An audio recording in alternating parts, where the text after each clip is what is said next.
Assalamualaikum warahmatullahi wabarakatuh. Perkenalkan, nama saya Lola Radatu Soleha dengan NIM E1E022028 dari kelas 3A. Untuk memenuhi tugas pengembangan media pembelajaran, saya berkesempatan untuk membuat video pembelajaran audio visual. Baik, untuk videonya silakan. Bismillahirrahmanirrahim. Assalamualaikum warahmatullahi wabarakatuh. Waalaikumsalam warahmatullahi wabarakatuh. Baik, jadi di sini selamat pagi semuanya. Pagi, Bu. Ya, untuk hari ini kita akan mempelajari topiknya itu adalah mengenal apa itu simbiosis. Nah, sebelum itu pagi yang sangat cerah ini masih semangat? Masih Semangat? Masih. Sebelum itu gimana kalau kita ice breaking dulu? Jadi kalau saya bilang tepuk semangat, semangat, gitu ya? Ya, Bu. Tepuk semangat, Semangat. semangat. Nah, jadi seperti biasa sebelum memulai pembelajaran, saya akan menyampaikan tujuan pembelajaran kita kali ini. Yang pertama, teman-teman mampu mengetahui apa itu pengertian simbiosis. Lalu yang kedua, teman-teman mampu mengetahui apa macam-macam simbiosis dan juga contohnya.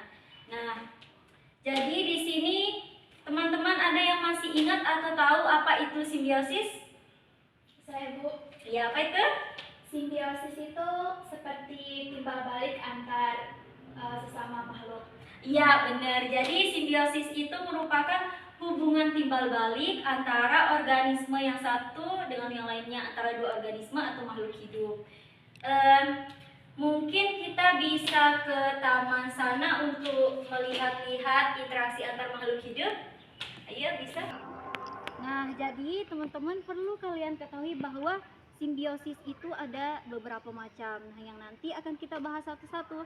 Yang pertama, karena kita di sini ada di tempat bunga-bunga, ada yang lihat lebah atau kupu-kupu yang hinggap di bunga? Tadi ada kan? Ya. Nah, interaksi antara lebah dan bunga ini hubungannya namanya itu apa?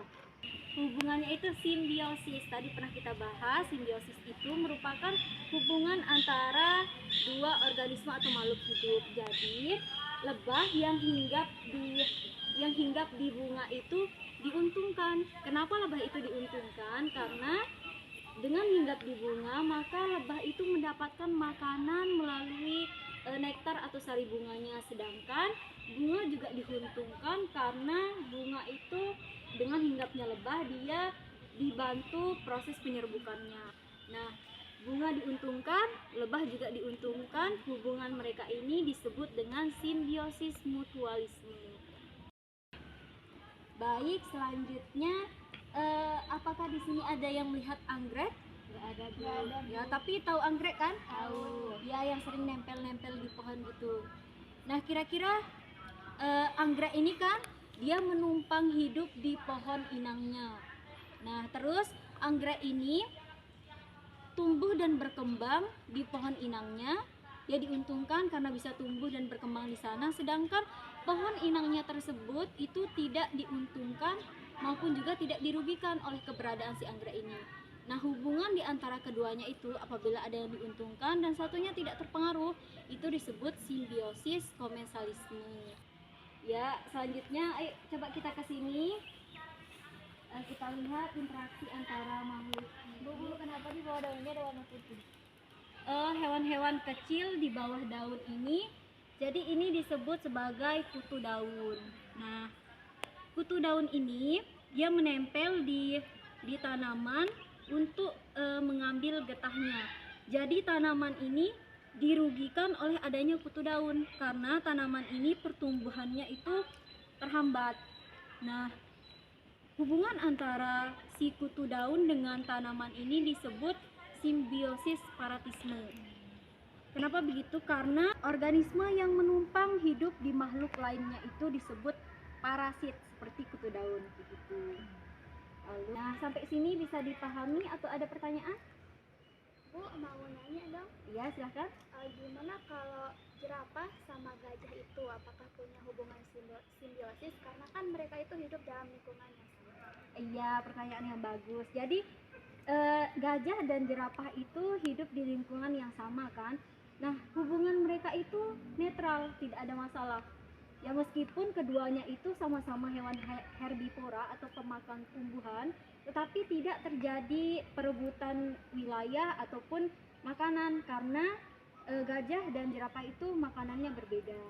Ya, jadi hubungan antara gajah dan jerapah itu disebut simbiosis netralisme. Jadi netral, tidak ada masalah. Begitu. Nah, selanjutnya di sini ada yang lihat pohon pinus? Itu ya. Ya.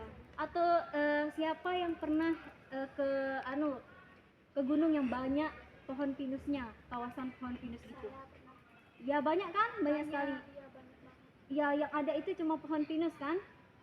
Kita sering menjumpai banyak sekali kawasan hutan pinus yang banyak sekali pohon pinusnya yang bahkan tidak ada tanaman lainnya kan.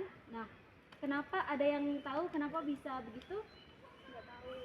Nah, jadi di kawasan hutan pinus itu kenapa yang tumbuh hanya ada pinus dan seringkali hanya ada sedikit tanaman lainnya atau bahkan tidak ada?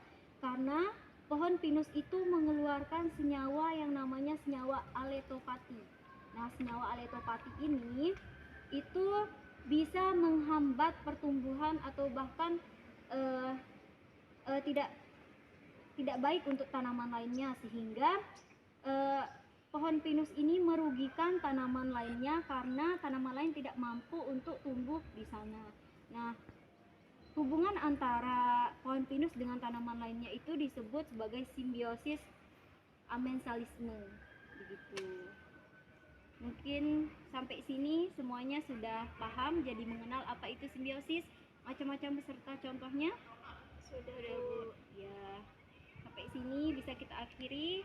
Sekian, assalamualaikum warahmatullahi wabarakatuh. Waalaikumsalam warahmatullahi wabarakatuh.